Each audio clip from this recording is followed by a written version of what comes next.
Dios los bendiga, hermano. Quien les habla, Facundo Zuna, pastor y presidente del Ministerio Casa de Dios, solo por su gracia y su misericordia. Y aquí estamos llevando esa responsabilidad adelante, siempre reconociendo que el Señor y Dios y amo absoluto de su iglesia es el Señor Jesucristo, y nosotros solamente somos sus colaboradores, somos su labranza, somos sus siervos, somos aquellos que fuimos llamados para poder aportar un granito más de arena al reino de los cielos. Y estoy agradecido por aquellos que mandan mensajes, por aquellos que en privado dan hora a la palabra del Señor, reconociendo que el Señor es el autor y el consumador de la fe, y nosotros caminamos por la misma solo por la gracia y la misericordia de Dios. Yo les quería hablar de esta palabra que puso el Señor en mi corazón, y espero que sea de bendición esta humilde reflexión.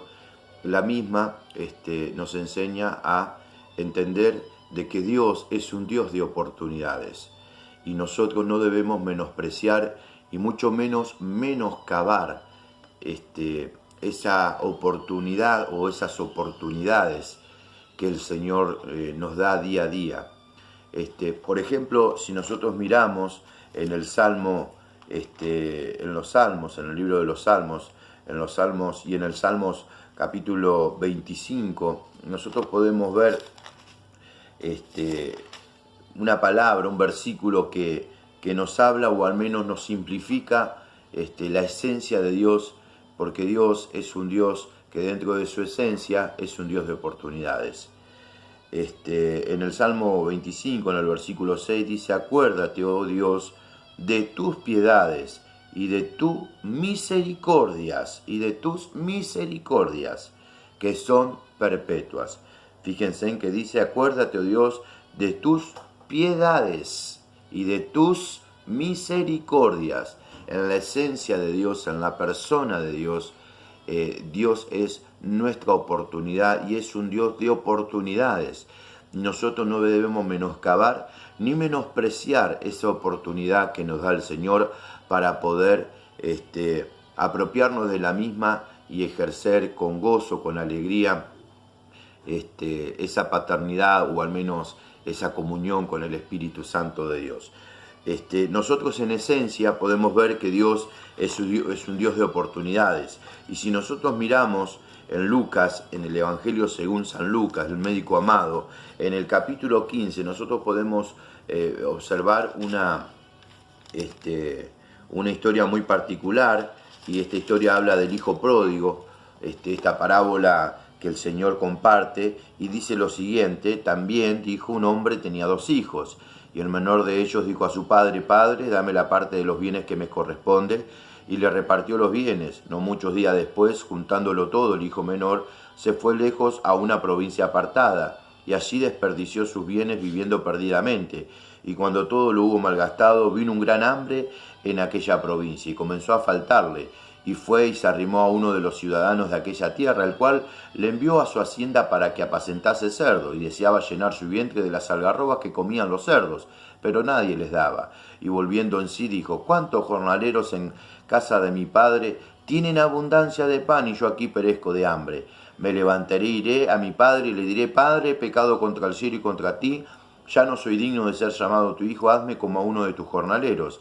Y levantándose vino a su padre, y cuando aún estaba de lejos lo vio su padre, y fue movido a misericordia, y corrió y se echó sobre su cuello y le besó.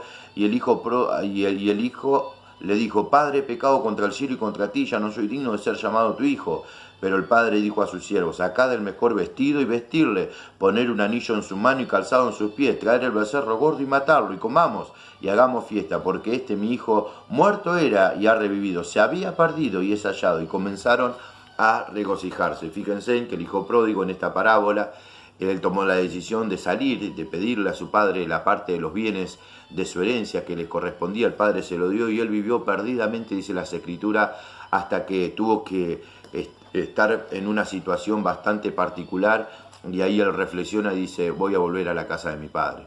Si en la casa de mi padre hay un montón de jornaleros, ahí tengo la oportunidad de poder no morirme de hambre y poder vivir realmente como tengo que vivir. Y se vuelve, y la acción de su padre no fue de decirle, mirá, vos viniste, no lo regañó y gastaste tu plata y ahora que... No, dice que su padre cuando lo vio salió corriendo, dice que lo vio de lejos y se echó sobre su cuello, lo besó, etcétera, y vemos toda la historia. Entonces nosotros podemos ver la naturaleza de Dios en esta parábola, de que Dios es un Dios de oportunidades. Hablando acá, está hablando de las 12 tribus de Israel, y nosotros tenemos que entender que Dios es un Dios de oportunidades, que Dios siempre a sus hijos le da oportunidades, y en su esencia Dios es amor, y en el amor de Dios el hombre o la mujer tiene oportunidad cuando vuelve su corazón a Dios. Esto también lo podemos ver en San Juan, en el Evangelio según San Juan. Esto le pasa lo mismo a Pedro, como le pasó al discípulo amado, que él volvió y el Padre le dio una segunda oportunidad sin preguntarle nada. Nosotros podemos ver de que Dios es un Dios de oportunidades. Así que yo te quiero hablar y quiero decirte que no te preocupes, porque Dios te va a dar la oportunidad que estás esperando. Nosotros podemos verlo también en Pedro. Pedro era uno de los discípulos, un líder del grupo de los 12, y Pedro había negado al maestro cuando el maestro le dijo que no lo iba a hacer. Pedro dijo que él, si era necesario, iba a dar la vida por él, pero no fue así, terminó negándolo. Y en esa negación dice que cuando lo llevaban a Jesús arrestado, dice que lo mira, levanta la mirada y lo ve a Pedro, y dice que la palabra que Pedro lloró amargamente, porque recordó las palabras que su maestro le había dicho, que él lo iba a negar antes que el gallo cante. Y el gallo cantó y él lo había negado y él se sentía mal. Pero Dios aún así vino y le dio una oportunidad. Nosotros vemos en el Evangelio según San Juan, en el capítulo 21, después de esto Jesús se manifestó otra vez a sus discípulos junto al mar de Tiberia. Y se manifestó de esta manera. Estaban juntos Simón Pedro, Tomás llamado el Dídimo, Natanael, el de Canaán de Galilea, los hijos de Zebedeo y otros 2 de sus discípulos. Simón Pedro les dijo, voy a pescar. Ellos les dijeron, vamos nosotros también contigo. Fueron y entraron en una barca, y aquella noche no pescaron nada. Cuando ya iba amaneciendo, se presentó Jesús en la playa, mas los discípulos no sabían que era Jesús. Y le dijo, hijitos, ¿tenéis algo de comer? Le respondieron, no. Él le dijo, echad la red a la derecha de la barca y hallaréis. Entonces la echaron y ya no la podían sacar por la gran cantidad de peces. Entonces aquel discípulo a quien Jesús amaba dijo a Pedro, es el Señor. Simón Pedro, cuando oyó que era el Señor, se ciñó la ropa porque se había despojado de ella y se echó al mar. Y los otros discípulos vinieron con la barca arrastrando las redes de peces, pues no distaba de tierra sino como de 200 codos, y al descender a la tierra vieron brasas puestas y un pez encima de ella y pan. Jesús les dijo, traed de los peces que habéis de pescar. Y subió Simón Pedro, sacó la red de la tierra llena de gran peces, 153, y aún siendo tanto la red no se rompió. Le dijo Jesús, venid comed. Y ninguno de los discípulos se atrevía a preguntarle, ¿tú quién eres? Sabiendo que era el Señor. Vino pues Jesús, tomó el pan y le dijo, asimismo, y le dio asimismo del pescado. Esta era ya la tercera vez que Jesús se manifestaba a sus discípulos después de haber resucitado de los muertos. Cuando hubieron comido, Jesús dijo a Simón Pedro, Simón, hijo de Jonás, ¿me amas más que a estos? Le respondió, sí, Señor, tú sabes que te amo. Él le dijo, apacienta mis corderos. Volviendo a decirle la segunda vez, Simón, hijo de Jonás, ¿me amas? Pedro le respondió, sí, Señor, tú sabes que te amo. Le dijo, pastorea mis ovejas.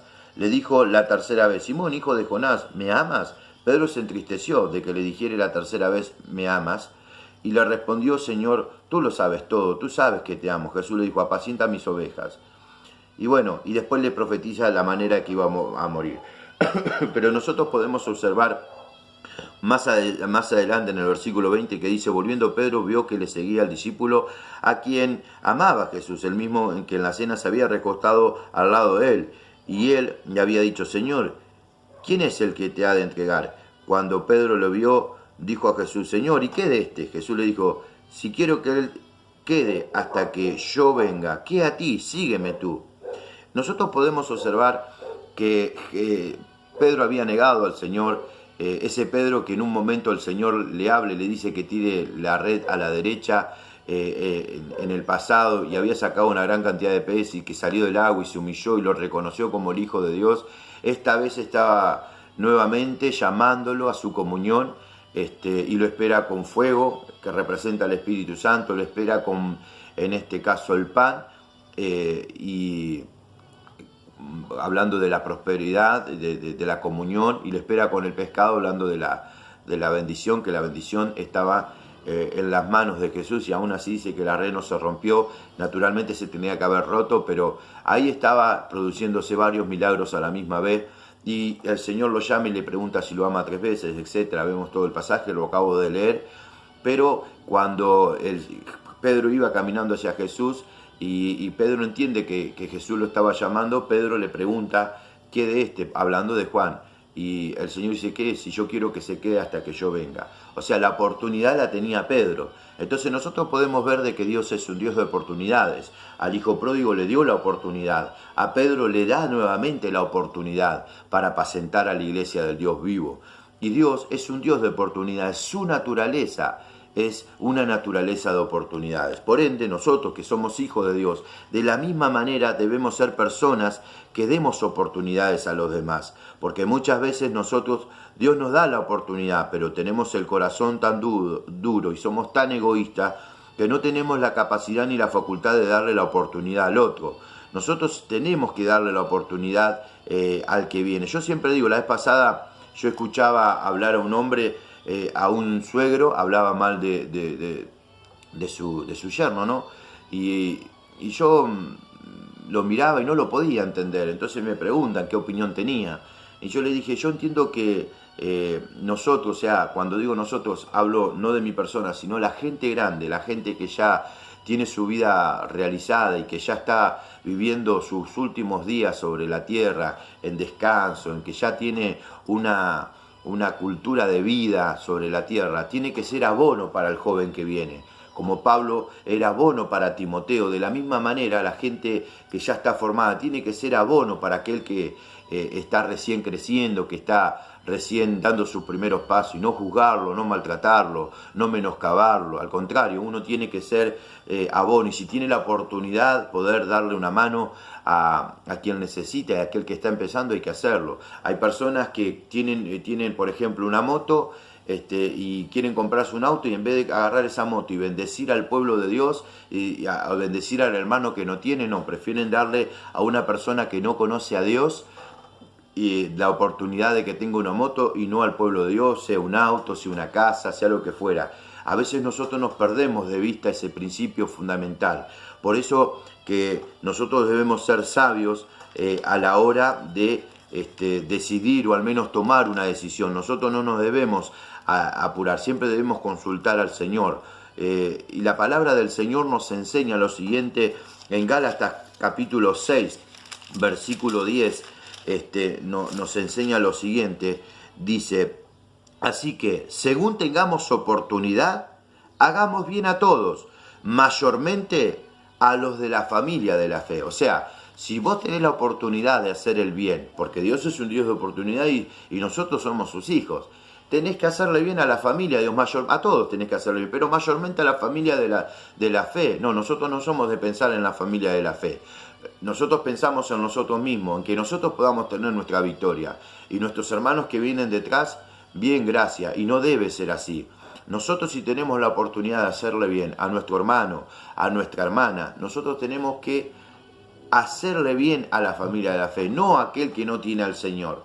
¿Me entienden? Si usted tiene la oportunidad de bendecir, bendiga al pueblo de Dios, que la bendición quede en el pueblo de Dios, porque es así. Si nosotros tenemos la oportunidad de bendecir, de hacer el bien, lo tenemos que hacer primeramente, dice las Escrituras, ¿a quién? A la familia de la fe. Por eso que es muy importante hablar menos y orar más, y buscar en todo la dirección de Dios, para aún nosotros en lo que tengamos que bendecir, seamos bendecidos, guiados por el Señor, porque a veces nosotros tomamos nuestras propias decisiones y no le damos la oportunidad a nuestro hermano o nuestra hermana para que sea prosperado o prosperada. ¿Sí? Amén, iglesia. Así que para adelante, y cuando usted tenga la oportunidad de hacer bien, piense en la iglesia. No esté bendiciendo a otra gente, sino piense en la obra de Dios. Filipenses capítulo 4, ahí en el versículo 10, dice: Pablo hablaba y decía: lo que aprendisteis y recibisteis y oísteis y visteis de mí, esto hacer, y el Dios de paz estará con nosotros. O sea, nosotros tenemos que hacer lo que nos enseñan nuestros padres espirituales. Dice, todas estas cosas, dice Corintio, las he escrito ¿para qué? Para que les sirvan como ejemplo, decía el apóstol. O sea, aquello que nosotros vemos, como los hombres de Dios han bendecido a sus hijos, han bendecido a su familia, han bendecido a la familia de Dios, de la misma manera nosotros debemos hacer. Nosotros debemos tratar dentro de nuestras posibilidades de bendecir al pueblo de Dios. Yo siempre digo, la bendición tiene que quedar en lo posible en el pueblo de Dios. Nosotros siempre tenemos que pensar en el bien del otro. ¿Por qué? Porque es lo que la palabra del Señor nos enseña. La palabra del Señor nos enseña de que debemos siempre en nuestras posibilidades hacerle bien a la familia de Dios. También dice en el versículo 14 de Filipenses capítulo 4, sin embargo, bien hicisteis en participar conmigo en mi tribulación, ¿sabéis? Dice también vosotros, oh Filipenses, que al principio de la predicación del Evangelio, cuando partí a Macedonia, ninguna iglesia participó conmigo en la razón de dar y recibir, sino vosotros solos, pues aún en Tesalónica no me enviasteis una y otra vez para mis necesidades. Fíjense en qué importante, y Pablo la acá dice, no es que busque su dádiva, sino que busco frutos que abunden en vuestra cuenta. Pero todo lo he recibido y tengo abundancia, estoy lleno, sabiendo que, bueno, y continúa todo el relato, pero nosotros podemos observar que la iglesia de Macedonia era una iglesia muy carente de bienes, pero ellos querían bendecir al apóstol, querían honrar al apóstol que estaba sobre su vida, como dice la palabra de Dios, que muchas iglesias tuvieron la oportunidad de hacerlo, pero no lo hicieron. Pero la iglesia de Macedonia lo hizo, dice la palabra de Dios. Ninguna iglesia participó conmigo en esta razón de dar y recibir, sino vosotros solos, ¿no? Y qué hermoso es saber que hay hermanos y hermanas que están para bendecirnos. Entonces, Dios es un Dios de oportunidades, su esencia es una esencia de oportunidad, ¿sí? Nosotros, si somos sus hijos, de la misma manera debemos ser oportunidad para con el otro. Y nosotros, por último, debemos entender lo siguiente, que Dios pone personas que son nuestras oportunidades, y nosotros no nos damos cuenta, lo menospreciamos, lo menoscabamos, lo insultamos, lo peleamos, lo aborrecemos, cuando Dios lo puso para bendecir tu vida, a ese hombre, a esa mujer, a esa persona, porque Dios pone personas para bendecir tu vida. Dios lo ha hecho una y otra vez en las Escrituras. Entonces, si Dios te da la oportunidad, nosotros debemos aprovecharla. Podemos verlo, por ejemplo, en Génesis, en el capítulo 30 de Génesis, nosotros podemos ver un poco la vida de Jacob, y dentro de este contexto nosotros podemos ver que llegó el tiempo, ya hacía 14 años que Jacob había servido a Labán y Dios había bendecido a Labán. Entonces llegó el momento en donde Jacob dijo, bueno, hasta acá llegó mi momento, tengo que empezar a caminar solo. Y fíjense en lo que dice la Escritura. Aconteció cuando Raquel hubo dado a luz a José, que Jacob dijo a Labán, envíame e iré a mi lugar y a mi tierra. Dame mis mujeres y mis hijos por las cuales he servido contigo. Déjame ir, pues tú sabes, dice, los servicios que te he hecho. Labán le respondió, halle yo ahora gracia en tus ojos y quédate. He experimentado que Jehová me ha bendecido por tu causa. Y dijo, señálame tu salario y yo lo daré. Él respondió, tú sabes cómo te he servido y cómo ha estado tu ganado conmigo, porque poco tenías antes de mi venida, y ha crecido en gran número, y Dios te ha bendecido con mi llegada. Ahora, ¿cuándo voy a trabajar por lo mío? O sea, ahora llegó el tiempo en donde yo tengo que trabajar por lo mío. Pero fíjense que por causa de la llegada de Jacob, Labán estaba siendo bendecido. Entonces, hay personas que son nuestra oportunidad, y Labán sabía bien, porque Labán mismo dice, le dice, y Labán le respondió, halle yo ahora gracia en tus ojos y quédate, he experimentado que Dios me ha bendecido por tu causa. Yo he tenido una experiencia, yo sé que a causa tuya yo he sido bendecido. Entonces, hay personas que Dios pone en nuestra vida para bendecirnos y nosotros no nos damos cuenta. Entonces, pues, estamos buscando la bendición, ¿dónde? La oportunidad, y qué contacto toco, qué teléfono, a quién llamo, mi hermano, y tenés la bendición enfrente tuyo. Hay personas que están puestas delante tuyo para que seas bendecido, para que seas bendecida. ¿Cuáles son? Chequealas, buscalas. Son las personas que Dios te da porque es tu oportunidad para que seas bendecido o seas bendecida. Lo mismo le pasó a José. José también dice que Dios, como estaba con Jacob, estaba con José. Y nosotros podemos ver en Génesis capítulo 39 las siguientes palabras. Llevado pues José a Egipto, Potifar, oficial de Faraón, capitán de la guardia, varón egipcio, lo compró de los ismaelitas que le habían llevado allá. Mas Dios estaba con José, y fue varón próspero, y estaba en la casa de su amo el egipcio. Y vio su amo que Dios estaba con él, y que todo lo que él hacía, Dios lo hacía prosperar en su mano. Así halló José gracia en sus ojos, y le servía. Y él le hizo mayordomo de su casa, y entregó en su poder todo lo que tenía. Fíjense, ¿no? A causa de José haya gracia ante los ojos de Potifar, y dice que le hizo amo, mayordomo de todo lo que tenía. Quizás estás delante de la persona que es tu oportunidad y vos no te das cuenta, pero dice que Potifar lo vio y vio que Dios estaba con José, que todo lo que hacía prosperaba en su mano.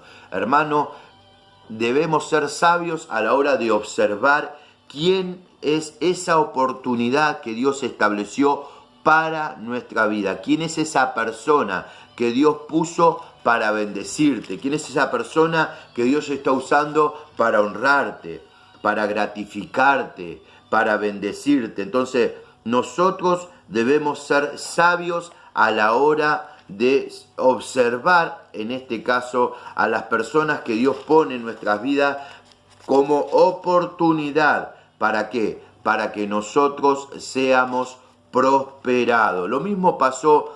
David quiso llevar el arca a su casa en un carro nuevo, en bueyes nuevos, pero dice que hubo juicio de Dios y dice que el carro se movió.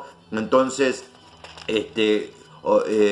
Usa quiso tocarlo, un simple muchacho que estaba dentro del pueblo, y cayó el juicio de Dios y lo partió por la mitad, porque David estaba llevando el arca de una manera incorrecta, hasta que tuvo que llevar el arca de la manera y forma que Dios lo había establecido.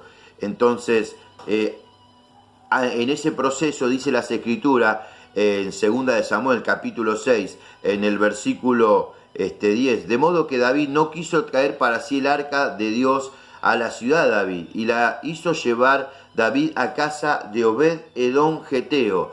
Y estuvo el arca de Dios en la casa de Obed Edom Geteo 3 meses, y bendijo Dios a Obed Edom y a toda su casa. Fíjense, mis hermanos, que cuando la presencia de Dios, cuando el Espíritu Santo de Dios está en nuestras vidas, nuestras casas son bendecidas. Cuando nosotros honramos a Dios con nuestros bienes, nuestra familia es bendecida.